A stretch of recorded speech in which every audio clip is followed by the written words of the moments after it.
এখন যারা জেলখানাতে আছেন, শামসুল হক টুকু স্পিকার, সাবেক deputy speaker, Salman F Rahman, Anisul Haque, Junaid Ahmed Palak, মানে যাদেরকে আপনি ধরেছেন তাদেরকে আপনি একটু ইলেকট্রিক শক দেন, তাদের পশ্চাৎ দেশে লাঠি ঢুকিয়ে দেন, এরপর তাদেরকে ফ্রিডম দেন যে তোমার সামনে শেখ হাসিনারে দুটো গালি দেব, তোমরা যাইছে তাই করতে পারো, দেখেন তারা কি করে, আপনাকে জীবন্ত রাখবে না।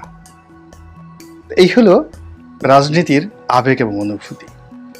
তো সেই ক্ষেত্রে বঙ্গবন্ধু শেখ মুজিবুর রহমানকে নিয়ে যে আবেগ, যে অনুভূতি, এটি আপনি আন্দাজ করতে পারবেন না, ওজনও করতে পারবেন না। এ অনেক বড়, অনেক বিশাল।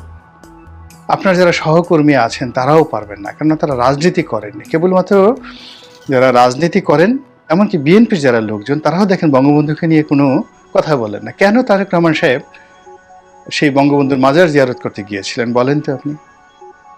কেন জিয়াউর রহমান সাহেব শেখ হাসিনাকে বাংলাদেশে আসার জন্য ব্যবস্থা করে দিয়েছিলেন বলেন তো? কেন শেখ হাসিনা এত চেষ্টা করেছেন শহীদ প্রেসিডেন্ট জিয়াউর রহমানের কবর থেকে লাশ উত্তোলন করে অন্য জায়গায় পাঠিয়ে দেওয়ার জন্য পারেননি, সাহস পাননি? এর কারণ হলো তিনি রাজনীতি করেন। তিনি জানেন যে এই কাজটি যদি তিনি করেন সর্বনাশ হয়ে যাবে।